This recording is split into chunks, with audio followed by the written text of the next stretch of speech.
Questions எப்படி இருக்கலாம்னா, சென்னை திராவிடர் கழகம் அதோட ஆண்டு 1912, சென்னை திராவிடர் சங்கம் விடுதி 1916 இப்படி இருக்கும். சரிங்களா? அடுத்தது 1916 நவம்பர் 20 தியாகராயர், நாயர், நடேசனார் இவங்களோட தலைமையில் 30 பிராமணர் அல்லாதவர்கள் சென்னை விக்டோரியா பொது அரங்கில் கூடினாங்க. பிராமணர் அல்லாதவர்களின் நலன்களை மேம்படுத்துவதற்காக தென்னிந்திய நல உரிமை சங்கம்ங்கிற அமைப்பு உருவாக்கியிருக்காங்க. நீதி கட்சி அமைச்சரவை 1920 நடத்தப்பட்ட தேர்தல்களை காங்கிரஸ் புறக்கணிச்சது. இதுக்கான காரணம் என்ன? 1920 காந்தி ஒரு போராட்டத்தை தொடங்கினார். அது என்ன போராட்டம்? ஒத்துழையாமை இயக்கம். சரிங்களா? அதில் தேர்தல்களை புறக்கணிக்கிறதாகவும் பட்டங்களை திருப்பி கொடுக்கறது இந்த மாதிரி ஒரு சில விஷயங்களை அவர் கையில் எடுத்திருப்பார். அதனால் தேர்தல்களை காங்கிரஸ் புறக்கணிச்சிருக்கும். சட்டமன்றத்தில் மொத்தம் இருந்த 98 இடங்களில் 63 நீதி கட்சி வெற்றி பெற்றிருக்கிறது. காரணம், காங்கிரஸ் இதில் கலந்துக்கல. அது ரொம்ப பிரபலமான கட்சி. அடுத்ததாக இது பிராமணர் அல்லாதவர்களோட இயக்கம்ங்கிற போது பிராமணர்கள் ஒரு குறிப்பிட்ட அளவு இருந்திருப்பாங்க. பிராமணர் அல்லாதவர்கள் மீதி அதிகமான மக்கள் தொகையை கொண்டவங்களாக இருந்திருப்பாங்க. அது மட்டும் இல்லாமல் மெட்ராஸ் மகாஜன சபை ஆரம்பித்த காலத்திலிருந்தே மக்கள் பிரச்சனைகளை தமிழ்நாட்டில் தோன்றின அமைப்புகள் பேசியிருக்கும். அதனால் இந்த பிராமணர் அல்லாதோர் அமைப்பு அதிக வாரியான மக்களை கொண்டிருந்ததாலையும் பிரபலமான சில தலைவர்கள் TM நாயர், பனகலரசர் போன்றவர்களை கொண்டிருந்ததாலையும் இது வெற்றி பெற்றிருக்கும். நீதி கட்சியின் சுப்பராயலு முதலமைச்சர் ஆனார். 1923 நடைபெற்ற தேர்தலுக்கு பின்னாடி நீதி கட்சியை சேர்ந்த பனகலரசர் அமைச்சரவையை அமைத்தார். சரிங்களா? இது 1920 முதலாவது முதலமைச்சர் நீதி கட்சியை சேர்ந்தவர் யாருன்னா சுப்பராயலு. 23 பனகல் அரசர் அமைச்சரவையை அமைச்சிருக்காரு. அரசின் அடக்குமுறை நடவடிக்கைகள். ரவுலட் சட்டம். ஆங்கில அரசு 1919 கொடூரமான குழப்பவாத புரட்சி குற்றச்சாட்டு சட்டத்தை இயற்றியது. இச்சட்டத்தை பற்றி பரிந்துரை செய்த குழுவினுடைய தலைவரின் பெயர் சர் சிட்னி ரவுலட் ஆவார். எனவே இச்சட்டம் பரவலாக ரவுலட் சட்டம் என அறியப்பட்டது. இச்சட்டத்தின் கீழ் முறையான நீதித்துறை சார்ந்த விசாரணைகள் இல்லாமலேயே யாரை வேண்டுமானாலும் பயங்கரவாதி என குற்றம் சாட்டி அரசு சிறையில் எடுக்கலாம். இதுக்கு எந்த ஒரு எவிடன்ஸுமே தேவையில்லை. யாரை வேணாலும், ஒரு காவல்துறை இருக்குது, என்ன பிரச்சனை நடந்திருந்தாலும் அவங்க பிடிக்கலையோ உடனே என்ன பண்ணிடலாம், எந்த விதியும் பின்பற்றாமலே அவங்கள சிறையில் அடைக்கலாம். இதை பார்த்த இந்தியர்கள் திகிலடைந்தனர். மக்களோட கோபத்துக்கு குரல் கொடுத்த காந்தியடிகள் தென்னாப்பிரிக்காவில் தான் பயன்படுத்திய போராட்ட வடிவமான சத்தியாகிரகத்தை மேற்கொண்டார். மெயினாக 1920 ஒத்துழையாமை இயக்கம்.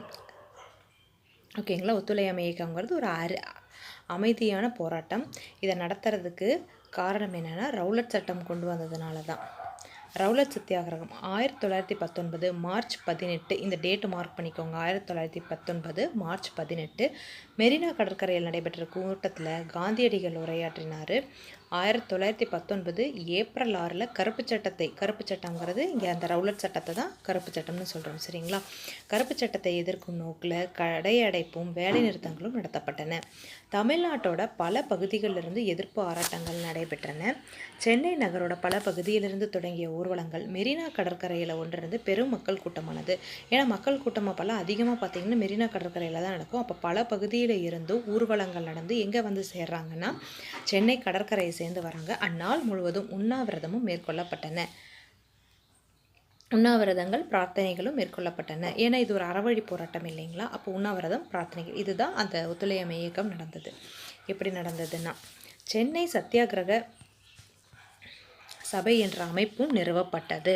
இதில் சென்னை சத்தியாகிரக அமைப்புன்னு ஒரு தனியாக ஒரு அமைப்பும், அதாவது ஒத்துழையாமை இயக்கத்துக்குள்ளேயே இப்படி ஒரு அமைப்பையும் நிறுவியிருக்காங்க. ராஜாஜி, கஸ்தூரிரங்கர், சத்தியமூர்த்தி, ஜார்ஜ் ஜோசப் ஆகியோர் கூட்டத்தில் உரை நிகழ்த்தினர். தொழிலாளர்களுக்கு தனியாக நடத்தப்பட்ட கூட்டமின்றி கல்யாண சுந்தரம், திருவி கல்யாண சுந்தரம் இருக்கார் இல்லைங்களா, அவர் பிபி வாடியா, இவர் வந்து பிரம்மையான சபையில் ஒரு உறுப்பினராக இருந்திருப்பார். வஉசி ஆகியோர் உரையாற்றினர். தொழிலாளர்களும் மாணவர்களும் பெண்களும் பெருவாரியான எண்ணிக்கையில் பங்கேற்றதே இவ்வியக்கத்தின் முக்கிய அம்சம். ஜார்ஜ் ஜோசப் வழக்கறிஞர், நன்கு சொற்பொழிவாற்றும் திறன் படைத்தவருமான ஜார்ஜ் ஜோசப் மதுரையில் தன்னாட்சி இயக்கத்தை ஏற்படுத்தியிருக்காரு. அதோட நோக்கத்தை மக்களோட கவனத்துக்கும் கொண்டு சென்றார். செங்கன்னூர் அப்படிங்கிறது கேரளாவில் இருக்கக்கூடிய ஆலப்புழா மாவட்டம். இப்போ முன்னாடி என்னவாக இருந்ததுன்னா செங்கன்னூர், சரிங்களா. அதில் பிறந்திருந்தாலும் மதுரையில் வசிக்கிறதே விரும்பி மக்களோட வழக்கறிஞராக பணி செஞ்சுருக்காரு. பாதிக்கப்பட்ட சமூகங்களுக்கு இவர் ஆற்றிய சேவையின் காரணமாக மதுரை மக்கள் இவரை ரோசாப்பூ துரை அப்படின்னு அன்போடு அழைச்சாங்க. கிலாஃபத் இயக்கம். ஜாலியன் வாலிபாக் படுகொலை தொடர்ந்து அதற்கு காரணமாக ஜெனரல் டயர் அனைத்து குற்றச்சாட்டுகளிலிருந்து விடுவிக்கப்பட்டதோடு அல்லாமல் அவருக்கு பரிசுகளும் வெகுமதியும் வழங்கப்பட்டன. முதல் உலகப் போருக்கு பின்னர் துருக்கியின் கலீபா அவமரியாதை செய்யப்பட்டதுடன் அவரது அனைத்து அதிகாரங்களும் பறிக்கப்பட்டன. கலீபா பதவியை மீட்பதற்காக கிலாஃபத் இயக்கம் தொடங்கப்பெற்றது. பெரும்பாலும் தேசிய இயக்கத்திலிருந்து ஒதுங்கியிருந்த முஸ்லிம்கள் தற்போது பெரும் எண்ணிக்கையில் பங்கேற்க தொடங்கினர். தமிழ்நாட்டில் 1920 ஏப்ரல் 17 மௌலானா ஷவுக்கத் அலி தலைமையேற்ற ஒரு பொதுக்கூட்டத்துடன் கிலாபத் நாள் கடைபிடிக்கப்பட்டது. இதை போன்ற ஒரு மாநாடு ஈரோட்டிலும் நடத்தப்பட்டது. வாணியம்பாடி கிலாபத் எழுச்சி நடவடிக்கைகளின் முக்கியமாக திகழ்ந்தது. கிலாஃபத் இயக்கம் இது தொடங்கப்பட்டது ஒரு முஸ்லீம் தலைவர்கள்னால, இருவர்னு சொல்லலாம், ஓகேங்களா. மௌலானா ஷவுக்கத் அலி எதுக்காக அப்படின்னு பார்த்தீங்கன்னா, துருக்கியில் 1914 18 வரைக்கும் முதல் உலக போர் நடந்துட்டு இருந்தது. அப்போ துருக்கியில் இருக்கக்கூடிய கலீபா, துருக்கியை ஆங்கிலேயர்கள் பிடிச்சிருப்பாங்க. கலீபாங்கிறது எல்லா முஸ்லீம்களுக்குமே ஒரு தலைவர் மாதிரி, மத தலைவர், சரிங்களா. அவரோட பதவியை குறைக்கிற மாதிரியோ அவரோட அதிகாரங்களை குறைக்கிற மாதிரியோ ஆங்கிலேயர்கள் ஒரு ஒப்பந்தத்தை திணிச்சிருப்பாங்க. அதனால அந்த பதவியை மீட்டெடுக்கிறதுக்காக இங்கே இந்தியாவில் இருக்கக்கூடிய, அது நம்ம தமிழ்நாட்டில் இருக்கக்கூடிய 2 முஸ்லீம் சகோதரர்கள், அதில் ஷவுக்கத் அலி அந்த கிலாஃபத் இயக்கத்துக்கு தலைமையேற்று அதை தொடங்க பார்ப்பார். அப்படி இருக்கும்போது காந்தியடிகள் அகில இந்திய மாநாடு ஒன்று நடக்கும், கிலாஃபத் மாநாடுன்னு டெல்லியில் நடக்கும். அதுக்கு தலைமையேற்று இந்து முஸ்லீம் ஒற்றுமைக்காக இவர் இந்த கிலாஃபத் இயக்கத்துக்கு கை கொடுப்பார். யாருன்னா நம்மளோட காந்தியடிகள், சரிங்களா. அந்த 1920 ஏப்ரல் 17 மௌலானா ஷவுக்கத் அலி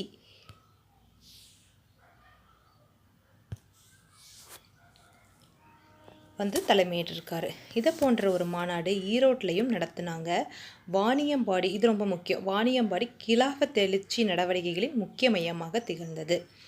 ஒத்துழையாமை இயக்கம். ஒத்துழையாமை இயக்கத்தின் போது தமிழ்நாடு செயல் துடிப்புடன் விளங்கியது. ராஜாஜியும் ஈவே ராமசாமியும் பின்னர் பெரியாரை சொல்கிறாங்க தலைமையேற்று நடத்தினாங்க. எதுக்குன்னா ஒத்துழையாமை இயக்கத்து. முஸ்லீம் லீகோட சென்னை கிளையை நிறுவனவர் யாகூப் ஹாசன், அவங்களோட ராஜாஜி நெருக்கமாக செயல்பட்டார். இதன் காரணமாக தமிழ்நாட்டில் ஒத்துழையாமை இயக்கத்தின் போது எல்லாருமே இணைஞ்சு செயல்பட்டாங்க. வரிகோடா இயக்கமும் கள்ளுக்கொடி மறியல் இயக்கமும். ஒத்துழையாமை இயக்கத்தோட ஒரு பகுதியாக பல இடங்களில் விவசாயிகள் வரி கொடுக்க மறுத்துட்டாங்க. தஞ்சாவூரில் வரிகோடா இயக்கம் நடந்துச்சு. சட்டமன்றங்கள், பள்ளிகள் மற்றும் நீதிமன்றங்கள் இதை எல்லாமே புறக்கணிச்சிட்டாங்க. அந்நிய பொருட்களையும் யாரும் வாங்குறதில்ல. பல பகுதியில் தொழிலாளர்களோட வேலை நிறுத்தங்கள் அதிக அளவில் நடைபெற்றுச்சு. அதில் பல தேசிய தலைவர்கள் வழி நடத்தினாங்க. தமிழ்நாட்டில் நடைபெற்ற ஒத்துழையாமை இயக்கத்தோட முக்கிய அம்சம் என்னன்னு கேட்டால் கள்ளுக்கடைகளுக்கு எதிரான போராட்டங்கள் தான். 1921 நவம்பரில் சட்ட மறுப்பு இயக்கத்தை தொடங்குறதுன்னு முடிவு செஞ்சாங்க. ராஜாஜி, சுப்பிரமணிய சாஸ்திரி, ஈவேரா இவங்க எல்லாத்தையும் கைது செஞ்சுட்டாங்க. 1922 ஜனவரி 13 வேல் சிறவரசர் இந்தியாவுக்கு வருகை தந்திருப்பார். அப்போ அவரோட வருகையும் புறக்கணிப்பு செஞ்சுட்டாங்க. காவல்துறையோட அடக்குமுறையில் 2 பேரை கொன்னுட்டாங்க, நிறைய பேர் காயமுற்றாங்க. 1922 சௌரி சௌராவில் நடந்த நிகழ்வில் 22 காவலர்கள் கொல்லப்பட்டதை தொடர்ந்து ஒத்துழையாமை இயக்கம் விலக்கிக் கொள்ளப்பட்டது. 1922 அதோட மாதம் பிப்ரவரி தேதி 5 சரிங்களா. 1922 பிப்ரவரி 5 உத்தரப்பிரதேசமில் இருக்கக்கூடிய சௌரி சௌராங்கிற இடத்துல நடைபெற்ற சம்பவத்தினால ஒத்துழையாமை இயக்கத்தை நிறுத்திக்கிட்டாங்க. இதில் நீங்கள் மார்க் பண்ண வேண்டியது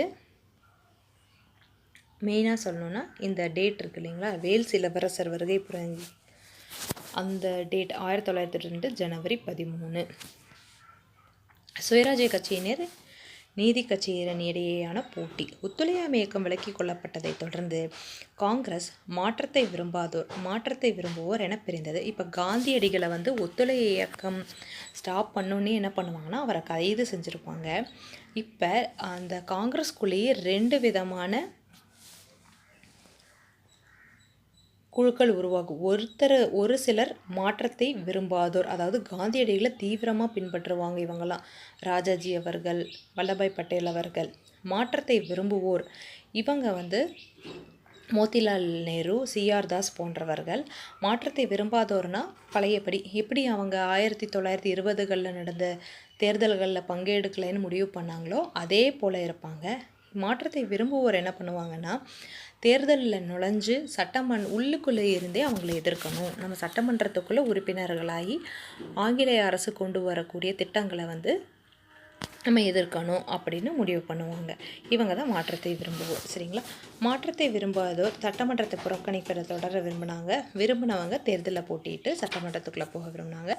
ராஜாஜியோட காந்தியை தீவிரமாக பின்பற்றும் வேறு சிலர் சட்டமன்றத்துக்கு செல்வதை எதிர்த்தனர். அவங்கள யார் தீவிரமாக பயன்படுத்துகிறவங்க அப்படின்னா கஸ்தூரி ரங்கர், எம்ஏ அன்சாரி ஆகியோருடன் சேர்ந்து கொண்ட ராஜாஜி சட்டமன்றத்தை புறக்கணிப்பது எனும் கருத்தை முன்வைத்தனர். இதில் 3 பேர் சொன்னோம் இல்லைங்களா, அதை மார்க் பண்ணிக்கோங்க. இக்கருத்து ஏற்பட்ட எதிர்ப்பு காங்கிரஸுக்குள்ளேயே சித்தரஞ்சன், மோதிலால் நேரு ஆகியோரால் சுயராஜ்ய கட்சி உருவாக்கப்படுவதற்கு இட்டு சென்றது. இவங்க தான் மாற்றத்தை விரும்புவோர்கள். இவங்க என்ன பண்ணுறாங்க, சுயராஜ்ய கட்சியை உருவாக்குறாங்க. தமிழ்நாட்டில் சீனிவாசனார், சத்தியமூர்த்தி ஆகியோர் சுயராஜ்ய கட்சியினருக்கு தலைமையேற்றனர். அப்போ இவங்க மாற்றத்தை விரும்புவோர் யார், எஸ் சீனிவாசனார், எஸ் சத்தியமூர்த்தி போன்றவர்கள். சுப்பராயன் அமைச்சரவை 1926 நடைபெற்ற சென்னை மாகாண தேர்தலில் தேர்ந்தெடுக்கப்பட்ட உறுப்பினர்களில் சுயராஜ்ய கட்சியினர் பெரும்பான்மை இடங்களில் வெற்றி பெற்றனர். இருந்த போதிலும் காங்கிரசின் கொள்கைக்கு இணங்க ஆட்சி பொறுப்பை ஏற்க மறுத்தது. மாறாக அவர்கள் சுயேட்சை வேட்பாளரான பி சுப்பராயனுக்கு அமைச்சரவை அமைக்க உதவினர். இவங்க தேர்தலில் கலந்துக்கிட்டாங்க, இருந்தாலும் காங்கிரஸோட கொள்கை என்னது, சட்டமன்றத்துக்குள்ளே போக வேண்டாங்கிறது தான் இல்லையா. அதுக்கேற்ற மாதிரி அவங்க என்ன பண்ணாங்கன்னா ஆட்சி பொறுப்பை ஏற்க மறுத்துட்டாங்க. சுயேட்சையாக ஒருத்தர் பி சுப்பராயன் அப்படிங்கிறவர் அமைச்சரவை அமைக்க அவங்க உதவி செஞ்சாங்க. 1930 நடைபெற்ற தேர்தலில் சுயராஜ்ய கட்சியினர் போட்டியிடாததால் நீதி கட்சி எளிதாக வெற்றி பெற்றது. அக்கட்சி தொடர்ந்து 1937 வரை ஆட்சி செய்தது. 30 ஒரு தேர்தல் நடந்திருக்கும். இவங்க 26 இருந்தே, அதாவது 1925 போல் சிஆர் தாஸ் மரணத்திற்கு பின்னாடியே அந்த சுயராஜ்ய கட்சியில் இருக்கக்கூடியவங்க கொஞ்சம் கொஞ்சமாக கலைஞ்சு சட்டமன்றத்திலேருந்து விலகியிருப்பாங்க. 26 வாக்கில் அந்த கட்சியே இல்லாமல் போயிருக்கும் சுயராஜ்ய கட்சி. அதனால் 30 சுயராஜ்ய கட்சியினர் போட்டியே இடலை. அப்போ என்ன ஆச்சுன்னா அது ரொம்ப பிரபலமானது, காங்கிரஸ்க்கு கீழே வருது இல்லைங்களா சுயராஜ்ய கட்சி. அதுவே 1930 போட்டியிடலை. அப்படிங்கும்போது நீதி கட்சி இங்கே எளிதாகவே வெற்றி பெற்றிருக்கும். அந்த கட்சி தொடர்ந்து 37 வரை ஆட்சி செஞ்சிச்சு. சைமன் குழுவை புறக்கணித்தல் 1919ஆம் ஆண்டு சட்டத்தின் செயல்பாடுகளை பரிசீலனை செய்து சீர்திருத்தங்களை பரிந்துரை செய்ய 1927 இந்திய சட்டப்பூர்வ ஆணையம் ஒன்று சர் ஜான் தலைமையில் அமைக்கப்பட்டது. ஆனால் வெள்ளையர்களை மட்டுமே கொண்டிருந்த இக்குழுவில் ஒரு இந்தியர் கூட இடம்பெறாதது இந்தியர்களுக்கு மிக பெரும் மனச்சோர்வை ஏற்படுத்தியது. ஆகையால் காங்கிரஸ் சைமன் குழுவை புறக்கணித்தது. சென்னையில் சத்தியமூர்த்தியோட தலைமையில், இது ரொம்ப இம்பார்ட்டண்ட், யாரோட தலைமையில் சென்னைக்கு சைமன் குழு எதிர்ப்பு பிரச்சார குழு நடந்துச்சுன்னு சொல்லுவாங்க சென்னையில். அதை சத்தியமூர்த்தி மார்க் பண்ணிக்கோங்க. 1929 பிப்ரவரி 18 சைமன் குழு சென்னைக்கு வந்தபோது குழுவுக்கு எதிராக கருப்பு கொடி காட்டப்பட்டது. இந்த டேட்டு மார்க் பண்ணிக்கோங்க. 1929 பிப்ரவரி 18. இந்த சைமன் குழு ஆரம்பித்ததுக்கான காரணம் என்ன? கருப்பு சட்டம் கொண்டு வந்திருந்தாங்க இல்லையா? அப்புறம் ஒரு சில சட்ட திருத்தம் 1919 கொண்டு வந்திருப்பாங்க. அதையெல்லாம் என்ன மாதிரியான செயல்பாடுகள் நடந்துகிட்ருக்குன்னு குறித்து ஒரு தகவல் அறிக்கைக்காக 1927 சட்டப்பூர்வ ஆணையம் சைமனோட தலைமையில் நடந்திருக்கும். நீல் சிலை அகற்றும் போராட்டம் 1927. ஜேம்ஸ் நீல் மദ്രാஸ் துப்பாக்கி ஏந்திய காலாட்படையை சேர்ந்தவர். 1857 எழுச்சியின் போது நடைபெற்ற கான்பூர் படுகொலை சம்பவத்தில் ஆங்கில பெண்களும் குழந்தைகளும் கொல்லப்பட்டிருப்பாங்க. இதுக்கு பழி வாங்கிறதுக்காக நீல் ரொம்ப கொடூரமாக நடந்துட்டு இருந்திருப்பார். பின்னாடி நீல் இந்திய வீரர் ஒருவரால் கொல்லப்பட்டுட்டார். இதனால் சென்னை மவுண்ட் ஆங்கிலர் என்ன பண்ணாங்கன்னா அவருக்கு ஒரு சிலை வச்சுருப்பாங்க. இந்த இந்தியர்களோட உணர்வுகளுக்கு இழைக்கப்படும் அவமரியாதைன்னு சொல்லி தேசியவாதிகள் சென்னையில், ஏன்னா அவர் பல பேர் கொண்டு இருக்காரு, அவரோட சிலை இங்கே இருக்கும்போது தொடர்ந்து போராட்டம் நடத்துவாங்க. 1937 ராஜாஜியோட தலைமையில் காங்கிரஸ் ஆட்சி அமைத்திருந்த போது இந்த சிலை அகற்றப்பட்டு சென்னை அருங்காட்சியகத்திற்கு கொண்டு சென்றுட்டாங்க. ஓகேங்களா? இதுக்கு திருநெல்வேலியை சேர்ந்த ஒரு பர்சன் தலைமையேற்றிருப்பார். அது பெரிய கிளாஸில் இருக்கும். அவரோட நேம் என்னங்கிறத நீங்கள் எனக்கு கமெண்ட்டில் சொல்லுங்கள்.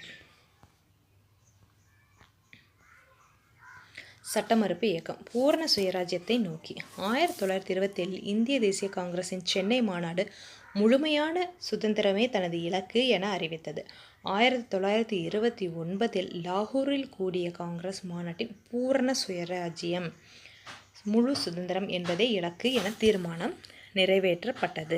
மேலும் 1930 ஜனவரி 26 ராவி நதியின் கரையில் சுதந்திரத்தை அறிவிக்கும் விதமாக ஜவஹர்லால் நேரு தேசிய கொடி ஏற்றினார். இதில் 1930 ஜனவரி 26 நோட் பண்ணிக்கோங்க. ஏன்னா இது சுதந்திரத்தை அறிவிக்கிற நோக்கில் கொண்டாடப்பட்டது. ஓகேங்களா? யார்? ஜவஹர்லால் நேரு. வேதாரண்யம் உப்பு சத்தியாகிரகம். இதில் இன்னொன்று பூரண சுயராஜ்யம், முழு சுதந்திரம் என்பதே இலக்கு அப்படிங்கிற தீர்மானம் எந்த கூட்டத்தில் நிறைவேற்றப்பட்டதுன்னு கேட்பாங்க. அது லாகூரில் நடந்தது. அதனால் நீங்கள் அந்த 1929 லாகூர் அதையுமே நீங்கள் மார்க் பண்ணிக்கோங்க. சரிங்களா? வேதாரண்யம் உப்பு சத்தியாகிரகம். காந்தியடிகள் முன்வைத்த கோரிக்கைகளை வைஸ்ராய் ஏற்றுக்கொள்ளாததை அடுத்து இவர் ஒரு சில கோரிக்கைகள் 1931 வாக்கில் வச்சுருப்பார். அப்போது இர்வின் பிரபு கிட்ட வச்சுருப்பாங்க. ஆனால் இர்வின் எந்த பதிலுமே சொல்லியிருக்க மாட்டார். அதனால சட்ட மறுப்பு இயக்கத்தை தொடங்குறதா காந்தியடிகள் அறிவிப்பார். அப்போது காந்தியடிகள் என்ன பண்ணாருன்னா, இது தமிழ்நாட்டோடது அப்படிங்கிறதுனால ராஜாஜியோடது டைரெக்டாக நம்மக்கிட்ட கொடுத்துருக்காங்க. காந்தியடிகள் சபர்மதி ஆசிரமத்தில் இருந்து தண்டி யாத்திரை, குஜராத்தில் இருக்க தண்டிக்கு நடைப்பயணமாக சென்று அங்கே உப்பு காய்ச்சி அந்த சட்ட மறுப்பு இயக்கத்தை தொடங்கி வைப்பார். அதுபோல் ராஜாஜி உப்பு சத்தியாகிரகத்தை இங்கே வேதாரண்யம் நோக்கி வகுத்துட்டு இருப்பார். தாங்களாக முன்வந்த 1000 பேரில் 100 தொண்டர்களை மட்டும் தேர்ந்தெடுத்திருந்தாங்க. 1930 ஏப்ரல் 13, இந்த டேட் ரொம்ப முக்கியம், மார்க் பண்ணிக்கோங்க. எந்த இடத்துலேருந்து எங்கே, அதுவும் வேணும். திருச்சியிலேருந்து தஞ்சாவூர் மாவட்டத்தோட வேதாரண்யத்துக்கு போயிருப்பாங்க. எந்த அன்னைக்குன்னா ஏப்ரல் 28, அதாவது ஸ்டார்ட் பண்ணது ஏப்ரல் 13, அங்கே போய் சேர்ந்தது ஏப்ரல் 28. ஓகேங்களா? இந்த அன்னைக்கு போயிருப்பாங்க. இவ்வணிவகுப்புக்கென்றே இந்த அணிவகுப்புக்கினே கத்தியின்றி ரத்தமின்றி யுத்தம் ஒன்று வருகுதுன்னு சத்தியத்தின் நித்தியத்தை நம்பும் யாரும் சேர்வீர். இந்த பாடலை இயற்றியது யார்? நாமக்கல் கவிஞர் ராமலிங்கனார்.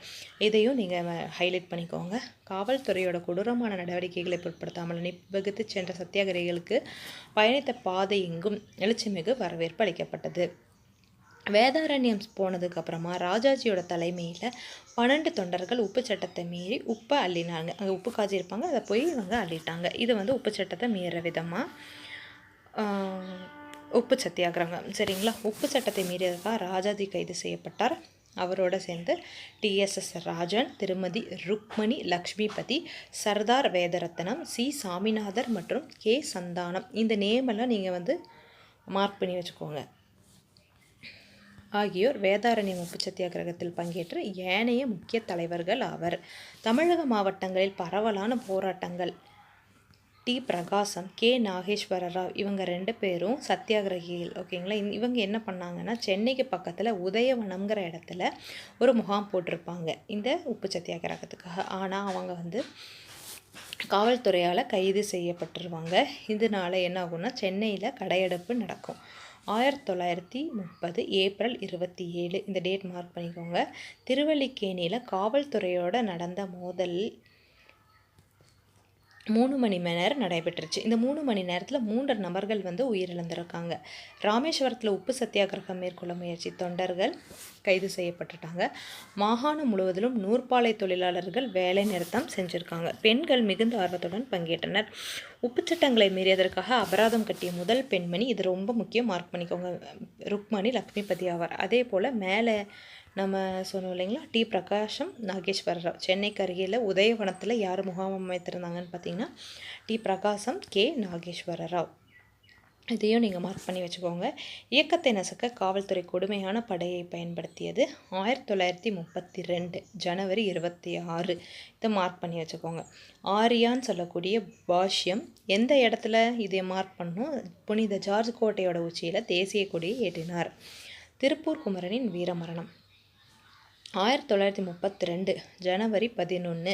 திருப்பூரில் கொடிகள் ஏந்திய வண்ணம் நாட்டுப்பற்று மிகுந்த பாடல்களை பாடிட்டு போன ஊர்வலத்தினர் காவல்துறையினால் இரக்கமின்றி அடித்து உதைக்கப்பட்டனர். ஓகேவா, இந்த டேட் மார்க் பண்ணிக்கோங்க. 1932 ஜனவரி 11.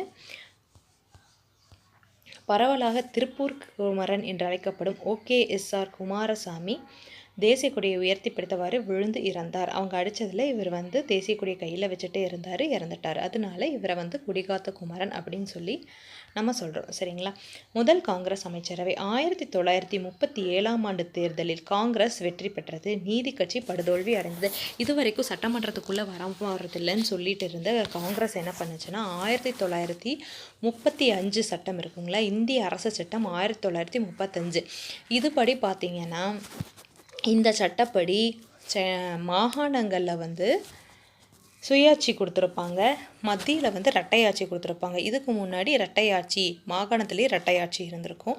அந்த அரசு சட்டத்தின்படி தேர்தல்கள் வந்து 1937 நடக்கும். இது வரைக்கும் அவங்க வந்து கலந்துக்க மாட்டேன்னு சொன்னவங்க காந்தி இர்வின் பேக்ட் இந்த மாதிரி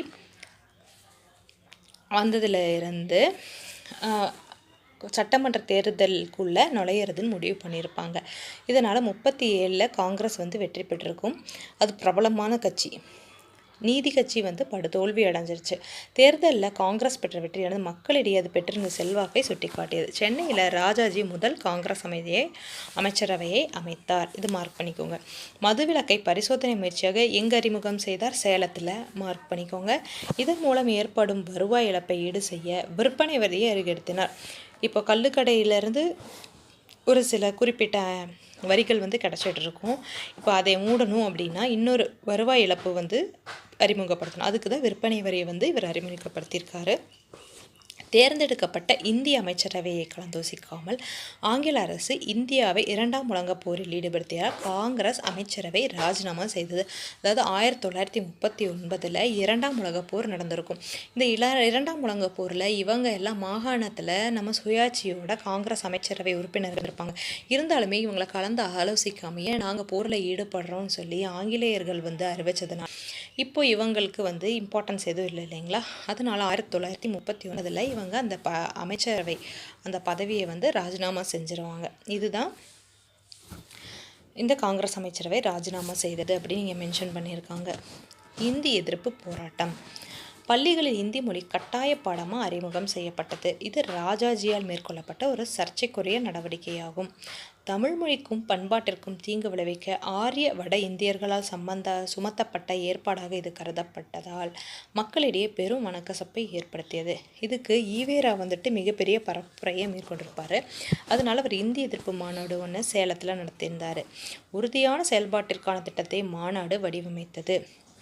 இந்திய எதிர்ப்பு போராட்டத்திற்கு ஒடுக்கப்பட்டோர் கூட்டமைப்பும் முஸ்லீம் லீகும் ஆதரவளித்தன.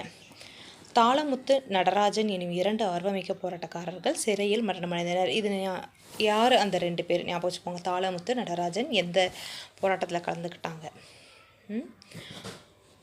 திருச்சியிலிருந்து சென்னைக்கு ஊர்வலம் ஒன்று திட்டமிட்டிருக்கு. பெரியார் உட்பட 1200 போராட்டக்காரர்கள் கைது செய்யப்பட்டனர். காங்கிரஸ் அரசு பதவி விலகியதைத் தொடர்ந்து நிர்வாகத்தை கைக்கொண்ட சென்னை மாகாண ஆளுநர் இந்தி கட்டாய பாடம் என்பதை நீக்கினார். இப்போ காங்கிரஸ் பதவி விலகிடுச்சு இல்லைங்களா, அப்போ நிர்வாகத்தை யார் பார்த்தவங்க, சென்னை ஆளுநர் மாகாண ஆளுநருக்கு கீழே போயிடுது, கவர்னருக்கு கீழே போயிடுச்சு. இப்போ அவங்களோட ஆட்சியில் கொண்டு வந்தது, அதாவது ராஜாஜி அவர்கள் இருக்கும்போது கொண்டு வந்த ஹிந்தி கட்டாயம் அப்படிங்கிறத இவங்க நீக்கிட்டார். வெள்ளையனே வெளியேறு இயக்கம் 1942 ஆகஸ்ட் 8 வெள்ளையனே வெளியேறு தீர்மானம் நிறைவேற்றப்பட்டு காந்தியடிகள் செய் அல்லது செத்துமடி எனும் முழக்கத்தை வழங்கினார். இந்த தீர்மானம் பாம்பேயில் தான் நிறைவேற்றிருப்பாங்க. சரிங்களா, வெள்ளையனே வெளியேறு தீர்மானம் இருக்குல்ல, 1942 ஆகஸ்ட் 8 பம்பாயில் நடந்த கூட்டத்தில் தான் இந்த தீர்மானம் நிறைவேற்றினாங்க. ஒட்டுமொத்த காங்கிரஸ் தலைவர்கள் ஒரே நாள் இரவில் கைது செய்யப்பட்டாங்க. ஏன்னா வெள்ளையனே வெளியேறும்போது பெரிய ஒரு பரப்புரையாக இருந்துச்சு. உடனே தலைவர்கள் எல்லாத்தையுமே, அதாவது ஆகஸ்ட் 8னா ஆகஸ்ட் 9 அதிகாலையிலேயே அந்த மாதிரி தலைவர்கள் எல்லாத்தையுமே கைது செஞ்சுருப்பாங்க. ஒவ்வொரு ரயில் நிலையத்திலும் காவலர்கள் உள்ளூர் தலைவர்களின் பெயர் பட்டியலை வச்சுட்டு அவங்க ரயிலை விட்டு இறங்குனதுமே கைது செஞ்சாங்க. பம்பாயிலிருந்து காமராஜர் இங்கே வந்துட்டுருப்பார். அதை பார்த்து அவர் காவல்துறையினரோட கண்ணில் படாமல் அரக்கோணத்திலே இறங்கிட்டார். அதுக்கப்புறம் அவர் தலைமறைவாகி வெள்ளையனே வெளியேறு இயக்கத்துக்காக மக்களை திரட்டும் பணியை மேற்கொண்டார். தீராத மக்கள் இயக்கம். இவ்வியக்கத்தில் சமூகத்தின் அனைத்து பிரிவினரும் பங்கேற்றனர். பக்கிங்ஹாம் மற்றும் கர்நாடிக் மில், சென்னை துறைமுகம், சென்னை மாநகராட்சி மற்றும் மின்சார டிராம் போக்குவரத்து போன்ற இடங்களில் பெருமளவிலான தொழிலாளர் போராட்டங்கள் நடைபெற்றன. பெரும் எண்ணிக்கையில் ஆண்களும் பெண்களும் இந்திய தேசிய இராணுவத்தில் சேர்ந்தனர். வெள்ளையனே வெளியேறு இயக்கம் இரக்கமற்ற முறையில் வன்முறை மூலம் ஒடுக்கப்பட்டது. ராயல் இந்திய கப்பல் படை புரட்சியும் இது 1946 நடந்திருக்கும். இது ஒரு பெருமளவிலான புரட்சினே சொல்லலாம். தரைப்படை, சவிங்கை படைன்னு சொல்லி பம்பாயில் தான் இது ஆரம்பிச்சிருப்பாங்க. ஆக்சுவலாக அங்கேருந்து ஆரம்பித்தது எல்லா மக்கள்கிட்டையும் போயிருக்கும். இங்கிலாந்தில் புதிதாக ஆட்சி பொறுப்பேற்ற தொழிலாளர் கட்சி அரசு தொடங்கிய பேச்சுவார்த்தைகளும் இந்திய விடுதலைக்கு வழிவகுத்தன. தொழிலாளர் கட்சி இதில் கிளமெண்ட் அட்லி தலைவராக பொறுப்பேற்றிருப்பார். சரிங்களா, சோகம்யாதனில் நாடு இந்தியா பாகிஸ்தான் என இரண்டாக பிரிக்கப்பட்டது தான். அது குறித்து 8ஆம் பாடத்தில் எடுத்துரைக்கப்பட்டுள்ளது. சரிங்களா, இப்போ இதை புக் பேக் பார்த்துடலாம். சென்னை மகாஜன சபையின் முதல் தலைவர் யார்?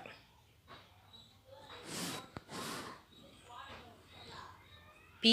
ரங்கையா. அடுத்தது, இந்திய தேசிய காங்கிரஸின் 3வது மாநாடு அமர்வு எங்கே நடைபெற்றது? 1000 விளக்கு. அதிநவீன வசதிகளுடன் கூடிய ரயிலில் அடிமைகளாக இருப்பதை விட சுதந்திரத்துடன் கூடிய மாட்டு வண்டியே சிறந்தது என கூறியவர் யார்? அன்னி பெசன்ட். கீழ்காண்பவர்களுள் சுயராஜ்யவாதி யார்?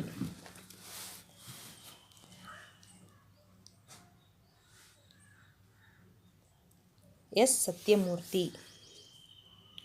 சென்னைக்கு அருகே உள்ள உதயவனத்தில் சத்தியாகிரக முகாமை அமைத்தவர் யார்? டி.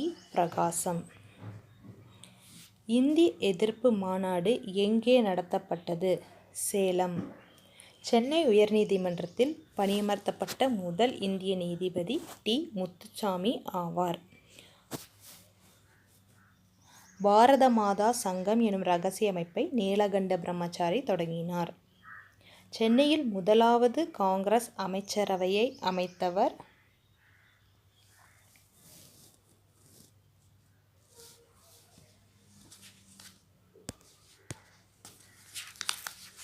சுப்பராயலு. ஏ. சுப்பராயலு. சரிங்களா, முஸ்லீம் லீகின் சென்னை கிளையை உருவாக்கியவர் யாகூப் ஹாசன். 1932 ஜனவரி 26 ஆர்யா என்றழைக்கப்பட்ட பாஷ்யம் புனித ஜார்ஜ் கோட்டையின் உச்சியில் தேசிய கொடியை ஏற்றினார். சென்னை வாசிகள் சங்கம் 1852 நிறுவப்பட்டது. இது சரி. தமிழில் வெளிவந்த தேசிய பருவ இதழான சுதேசமித்திரன் 1891 தொடங்கப்பட்டது. சரி. குடிமைப்பணித் தேர்வுகள் இந்தியாவில் மட்டுமே நடத்த வேண்டுமென சென்னை மகாஜன சபை கூறியது. இது தவறுங்க. ஏன்னா குடிமைப்பணித் தேர்வுகள் இந்தியாவிலையும் இங்கிலாந்துலேயும் ஒரே சமயத்தில் நடத்தணும் அப்படின்னு தான் அவங்க சொல்லியிருப்பாங்க. வி.எஸ். சீனிவாசனார் ஒரு தீவிர தேசியவாதி ஆவார்.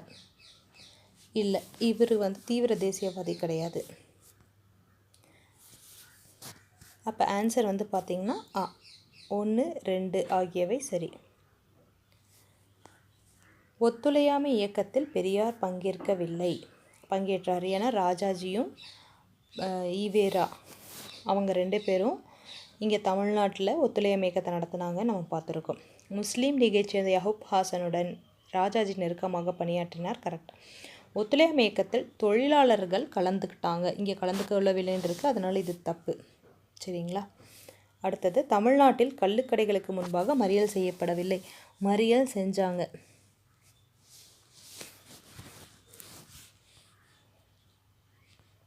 ஓகே, ஸோ இதுக்கு ஆன்சர் பார்த்தீங்கன்னா 2 மட்டும் சரி. சென்னை வாசிகள் சங்கம், சித்திரவதை ஆணையம், ஈவேரா வைக்கம் வீரர், எஸ்.என். சோமயாஜுலு நீல் சிலையை அகற்றுதல். இவர் தான் தலைமை தாங்கியிருப்பார், திருநெல்வேலியிலேருந்து வந்திருப்பார். சரிங்களா? வேதாரண்யம் உப்பு சத்தியாகிரகம், தாளமுத்து இந்தி எதிர்ப்பு போராட்டம். தாளமுத்து நடராஜன் ஆகிய இருவரும் பார்த்திங்கன்னா இந்தி எதிர்ப்பு போராட்டத்தில் சிறையிலே மரணம் அடைஞ்சிருப்பாங்க இல்லைங்களா? அதுதான்.